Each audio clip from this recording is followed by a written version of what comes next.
ไอ้สน้อยมื้อนี้มาอย่างลูกพ่อพามาอย่างมื้อนี้มื้อนี้ ไป โอ้มาดินบ่มื้อนี้ มานำ เองว่านำมีแต่น้องบ่ได้ น้อง น้องบ่ได้มาวะน้องพักผ่อนเนาะโอ้ตุ๊กตาหยังซั่นงามเนาะเทดดี้แบร์โอ้งามเนาะโอ้ทำสบายดีแล้วดูเจ้ามานั่งเฮ็ดหยังเจ้าบ่ฮ้อนบ่มื้อนี้อากาศฮ้อนบ่ฮ้อน104 105พุ่นฮะไปกันเด้อสน้อย นี่ไปแคทสไปเออร์ เฮ็ดหยังเด้อโอ้วันเตะบานมีบ่เตะบานคักเนาะเตะบานข้างหลังพอเอาลองยิงมึงดูยิงเข้าบ่ล่ะยิงโอ้เข้าเรียบร้อยเห็นบ่เก่งหลายโอ้โอ้ตีบานเข้าตึมโอ้บ่ถึกครับมายิงเข้าเลยน่ะโอ้เข้าแล้ววะโอ้มื้อนี้ตายซะแล้วมาลินยูนคิดเอ็มไพร์ในมื้อนี้เนาะซะนะเนาะน้องบ่ได้มามื้อนี้โอ้ลินม่วนบักบานข้างคือดูนะกำลังลินเตะบานน้ำกันอยู่สิลินต่อลินจนเมื่อยแล้วตัวไหนโอ้ปาดเด็กน้อยเลยมาดิลิ้นลูกลิ้นพ่อเขาลิ้นน้ำมีตะบอลลิ้นบอลมุดไปบ่ได้มีตะบอลมุดโอ้เข้าได้เฉยพอตัวน้อยเด้ ตัวน้อยโอ้มันสกมวยเพิ่งตัวนี้นะมันสกมวยตุ๊บตับตัวนี้นะบอลนี่นะ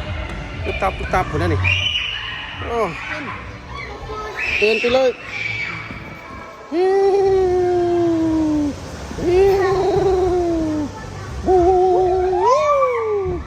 โอ้ยปินคือตัวไดโนเสาร์เท่าเว้ยคักวะโอ้ลงไปทำได้บอลนี่นะไตขนาดไตน้ำน้อยเนี่ยข้างในน้ำใส่ละลงหันละพอชิลงใส่มานี่ได้ปะลงไปฮะแล้วลูกชิลงไปค่อยลงหวะค่อยลงได้หรอพอต้องลงไวด้วยนะเอาก้นลงเด้อเอาก้นลงเดี๋ยวเรียบร้อยปึ๊บโบ้เตะรถเตะเรื่อยๆมันจะเข้าไปเอาไปเลยยิงเอาอีกยิงเรื่อยๆซ้อมเรื่อยๆมันเก่งยิงอีก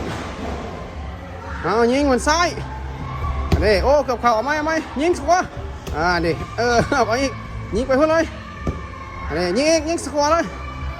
น้ำตึมโอ้บ่เข้าเอาอีกน้ำเลยตึม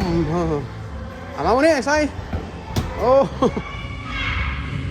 ลงเข้าขุมเท่านี้เลยขุม ลงขุมนี่เราก็ลงไปหาชนะก็เด้ออันนี้รอดลงไปจะมีขุมอยู่รูนี้อีกอันนี้ไป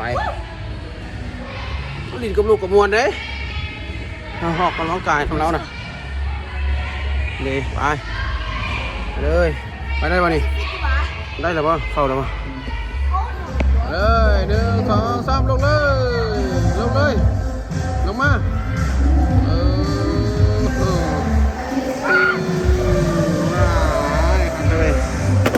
เลย